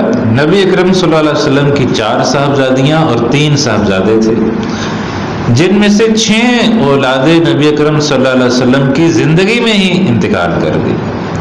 3 صاحبزادیاں اور تینوں صاحبزادے آپ صلی اللہ علیہ وسلم کی حیات ہی میں انتقال کر گئی. صرف ایک صاحبزادی جو ہیں وہ آپ صلی اللہ علیہ وسلم کے بعد زندہ رہی، حضرت فاطمہ رضی اللہ تعالیٰ عنہ، وہ بھی صرف 6 مہینے بعد ان کا بھی انتقال ہو گیا. تو لہٰذا یہ حضرت زینب رضی اللہ تعالیٰ عنہ بھی نبی اکرم صلی اللہ علیہ وسلم کی محبوب بیٹیوں میں سے ایک تھیں، چونکہ بڑی بھی تھیں، لاڈلی بھی تھیں، پھر تکلیف بھی انہوں نے کافی اٹھائی تھی، اور پھر ان کے اندر وہ خدیجہ کا عکس تھا، جیسے حضرت فاطمہ رضی اللہ عنہ کے اندر نبی اکرم صلی اللہ علیہ وسلم کا عکس ہے، تو اسی طرح ان کے اندر خدیجہ کا عکس تھا. تو بڑی محبوب یہ صاحبزادی تھی. بہرحال تقریباً آپ سمجھیں کہ اس طرح پھر قیدی جو ہے وہ اپنے چھڑا کر لے گئے، اور غزوہ بدر جو ہے وہ اپنے انجام کو پہنچا، اور مسلمانوں کا جو ہے وہ بڑا شورا ہو گیا کہ یہ بڑی کوئی زبردست قسم کی چیز ہے. صرف 313 تھے، نہتے تھے، تلواریں بھی نہیں، کچھ بھی نہیں، اور اپنے سے 3 گنا بڑے لشکر کو بری طرح سے شکست فاش سے دوچار کیا. اور کیا بات ہے، مسلمانوں کی بڑی ان کا شورا ہو گیا. بہرحال اس کے بعد پھر دعوت چلتی رہی. مکہ والے بھی اپنی تیاری کرتے رہے. انہوں نے جو ہے جب مکہ پہنچے ہیں تو انہوں نے سب سے پہلا اعلان یہ کیا کہ کسی کا ماتم نہیں کیا جائے گا، جو ہمارے لوگ مرے ہیں کسی کا ماتم نہیں کیا جائے گا، ہم بدلہ لیں گے. وہ پھر بدلہ لینے کی تیاری پورا سال جو ہے وہ تیاری کرتے رہے، اور اگلے سال پھر تیار ہو کے آ گئے، اور غزوہ احد ہوا. وہ انشاءاللہ ہم پھر پڑھیں گے کل. اللہ تعالی ہمیں نبی اکرم صلی اللہ علیہ وسلم کی سیرت کو پڑھنے اور پھر سنت پر عمل کرنے کی توفیق عطا فرمائے. آمین یا رب العالمین. وآخر دعوانا الحمدللہ رب العالمین. سبحانک اللہم و بحمدک